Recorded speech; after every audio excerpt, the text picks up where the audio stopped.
pessoal, aqui é a professora Letícia, né? Vamos dar sequência aí nas últimas matérias aí de função, né, para encerrar.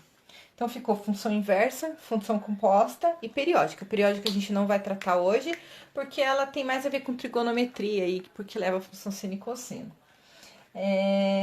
Sobre função inversa e composta, uns posts atrás a gente já explicou o que elas são, né? A gente vai agora mostrar ela na prática e no cálculo.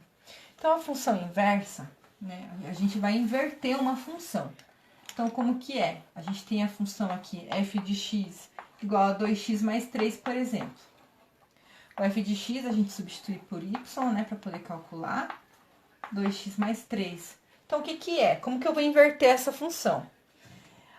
Muitas pessoas usam de trocar o x por y e o y por x aqui no início, e tem gente que usa para fazer isso lá no final, depois de calculado.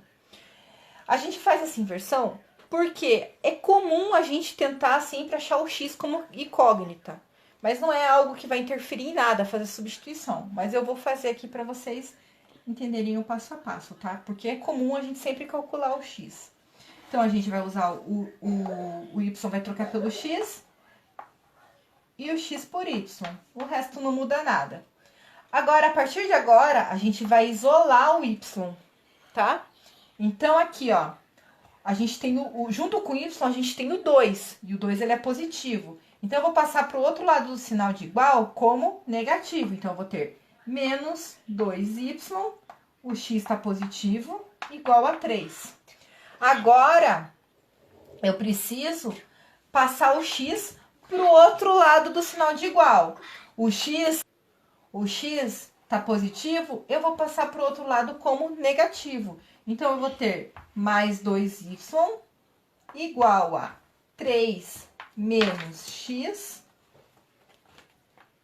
E agora eu tenho 2 ainda que está do lado do x. Eu quero isolar o y, desculpa. Tenho menos 2 que está do lado do y. E eu quero deixar esse y sozinho. Então, a gente precisa também passar ele para o outro lado do sinal de igual. Então, y vai ser igual a 3 menos x. O menos 2, ele está multiplicando. Eu vou passar para o outro lado do sinal como dividindo. Então, o 2 eu vou passar para o outro lado dividindo. Só o 2? Não, eu não posso esquecer o sinal. Por que você não está invertendo o sinal? Porque o que eu inverto é o sinal aqui da conta. Aqui no caso é uma multiplicação, eu passei para o outro lado divisão. Isso aqui é o número que está multiplicando o y. Então, isso aqui, ó, eu tenho que permanecer com o sinal de menos, tá? Então, fica menos 2. Então, essa aqui seria a função inversa de 2x mais 3, tá? A gente também poderia fazer isso aqui de uma maneira um pouco diferente, que a gente pode gerar uma outra função aqui, ó. Deixa eu só arrumar aqui o menos 2, que é multiplicar essa equaçãozinha aqui toda por menos 1. Daí, nisso, eu vou excluir aqui o menos 2y, né? Então, se eu multiplicar tudo por menos 1, eu tenho 2y igual a menos 3 mais x. E daí, eu vou dar sequência. Y igual a menos 3 mais x. O 2 está multiplicando, eu vou passar dividindo. Então, essa aqui também é uma outra forma de gerar a função inversa. E como que eu vou escrever essa função inversa? Vou apagar aqui para escrever aqui embaixo. Função inversa, a gente representa como f com expoente de menos 1 de x, que vai ser igual a menos 3 mais x sobre 2. Então, essa aqui é a função inversa dessa daqui de cima.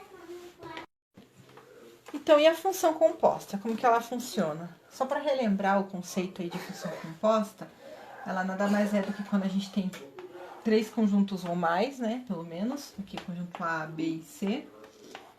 E a gente tem a imagem, né? Que se ligam entre elas. Então, assim, elas têm que ter relação. O A tem que ter relação com o B e o B com C para ela funcionar, tá? Então, aqui a gente tem a imagem de F, aqui a imagem de G. E a gente pode fazer um caminho aqui de A para C, que se chama GOF. Então, como que a gente pode colocar isso aqui, né, na prática?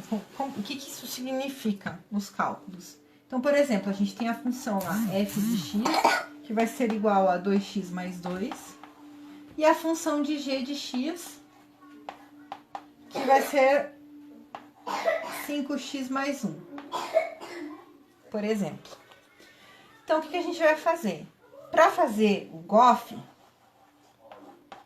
ou seja, g composta de f, né? Ou g de f de x, a gente vai pegar a função de g e no lugar do x, a gente vai colocar a função f de x. Então, aqui a gente tem o 5, né? GOF igual 5. No lugar do x, a gente vai colocar entre parênteses a função de f de x. 2x mais 2. E, dando sequência aqui, mais 1. E agora, a gente vai fazer a propriedade distributiva aqui, para poder achar a nova função. 5 vezes 2x, 10x, mais 5 vezes 2, 10, mais 1. GOF vai ser igual a 10x, mais 10 mais 1, 11. Então, essa seria a nossa função GOF dessas duas funções. A gente também teria o FOG, né?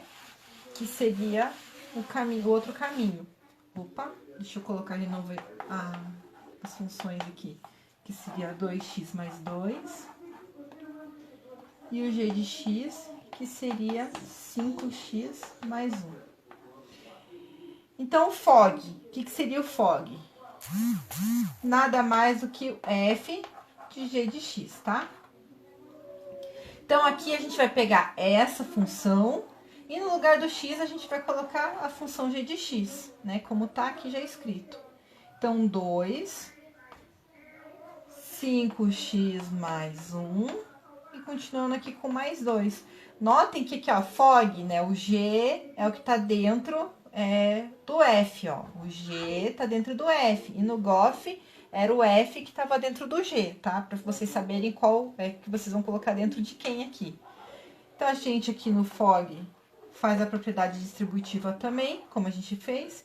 A gente tem que FOG vai ser 2 vezes 5, 10x, 2 vezes 1, 2, mais 2. E vamos calcular aqui, que a gente tem 10x, 2 mais 2, 4. Então, essa seria a nossa função FOG.